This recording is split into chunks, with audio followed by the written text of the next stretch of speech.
안녕하세요. 복리입니다. 10월 29일 일요일 오후 4시 58분입니다.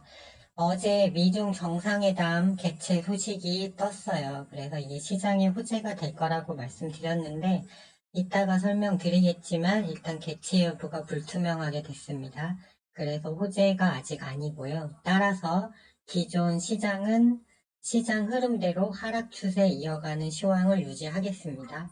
다음 주 미국 증시 일정이 대단히 많습니다. FOMC 회의, 애플 등 주요 기업 실적 발표, 그다음에 민간 고용, 실업률 등 아주 많은 지표가 대기 중입니다. 따라서 일단 이번 주 금요일에 미국 증시가 좀 하락해서 마감했기 때문에 월요일 단타 관심주를 어제 추천드렸던 종목들은 모두 제외하겠고요. 블랙 테마 쪽으로 변경하겠습니다. 에너지에서는 GSE, 방산주에서는 휴니드, 제이시언 시스템, 그다음에 중국 폐렴에서 국제약품, 방역주에서 중앙백신 이 정도로 일단은 다시 정리를 하겠습니다. 이렇게 시황이 바뀌게 된 원인에 대해서 미리 정리해둔 걸 말씀드릴게요.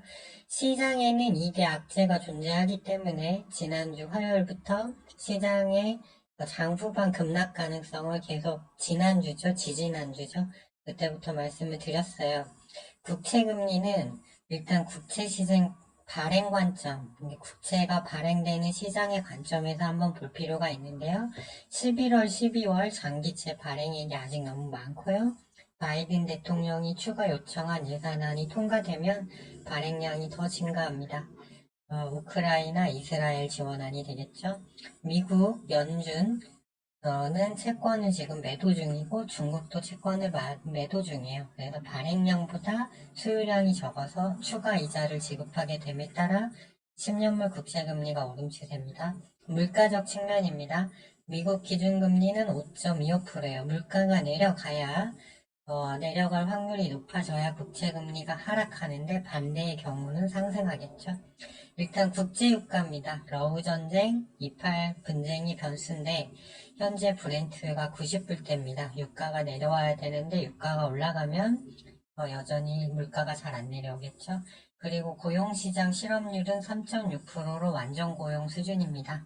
미국의 퇴직자가 너무 많기 때문이죠. 그리고 주택시장도 신규 주택 판매 및 착공 건수가 크게 지난주에 증가하면서 미국장 나스닥이 크게 빠졌어요. 부동산 경기도 하락입니다. 그래서 임대료 하락 요인이 적다. 그다음에 임금은 다행히 평균당 시간 임금은 소폭 하락 중입니다. 향후 장기채 흐름 전망입니다. 계속적인 상승 압력이 높다. 이 얘기는 증시는 더 빠진다는 얘기죠. 그다음에 이팔 분쟁 관련입니다. 어제 지상군이 들어갔는데 이제 제한적인 작전이 될 걸로 봤는데요. 오늘자 자료를 다시 정리해 보니까 일종의 베이스 캠프를 북쪽 지역에 구축하고 있는 것 같아요.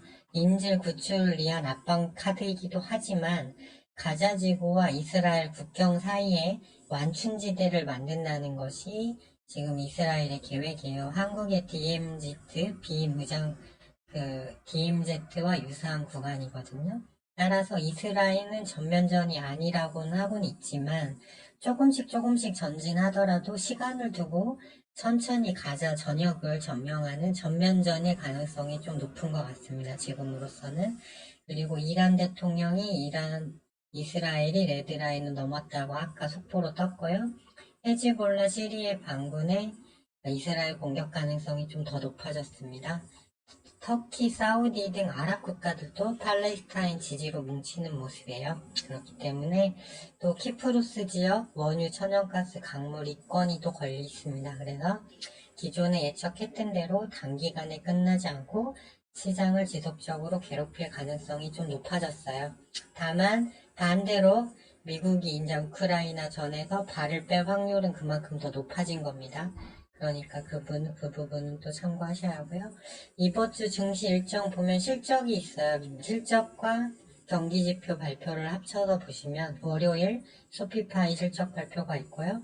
화요일은 화이자, 그다음에 수요일은 미 재무부가 채권 발행 계획을 발표하고 민간 비농업 부분 고용 변화가 발표되고 제조업 구매관리자 지수, 졸투 부인이직 보고서, 원유 재고 등 꽤 굵직한 지표들이 많이 나옵니다.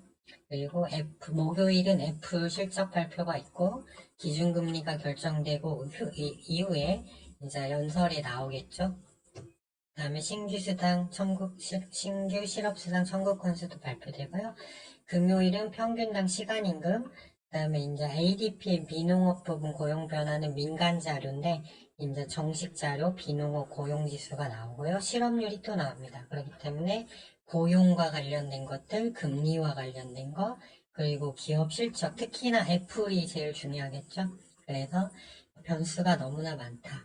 그리고 미중 정상회담은 성사가 거의 된 걸로 뉴스가 나왔지만 왕이 부장이 미국을 떠나면서요 확답을 피했어요. 그러면서 발리 협약 원칙이 지켜져야 한다고 말을 했는데 여기에는 대만 및 동중국해에 대한 중국의 지배권 인정이라는 조항이 들어있습니다.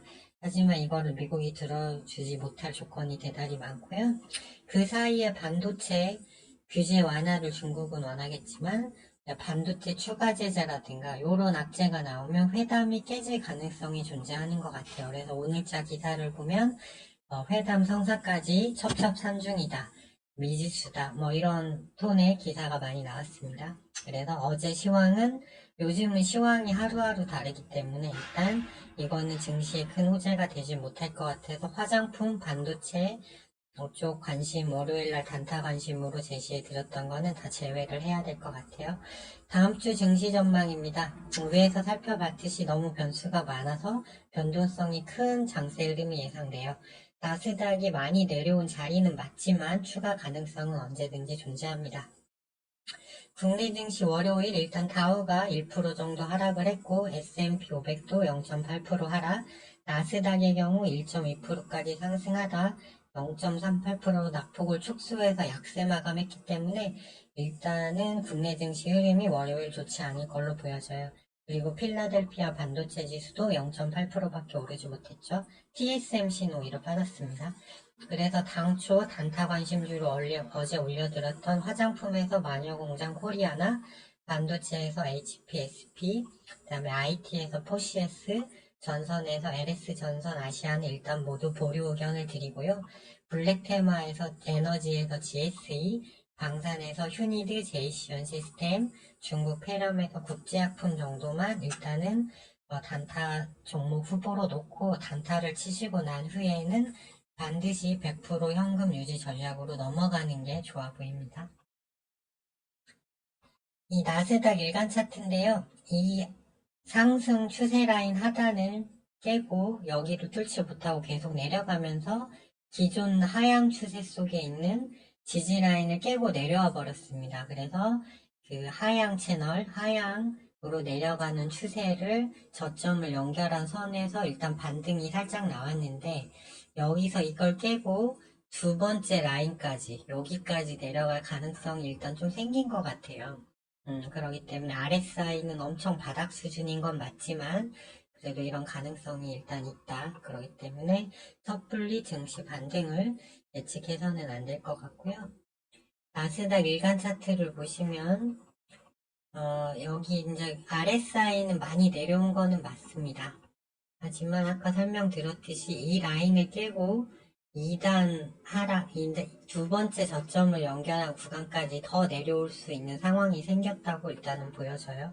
왜냐면 이팔 분쟁이 그렇게 단기간에 끝날 것 같지 않고 코스닥 같은 경우 여기서 확실히 투매 시그널이 뜨고 반등 좀 주고 다시 내려오는 와중에 목금에 어느 정도 하락이 좀 저지가 됐거든요.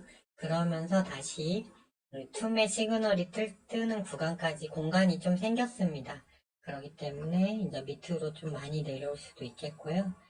이제 외국인의 선택에 달렸죠. 그 다음에 선물 옵션 차트도 역시 볼린저 밴드 하단이 깨진 상태지만 밑으로 지지 라인이 없어요.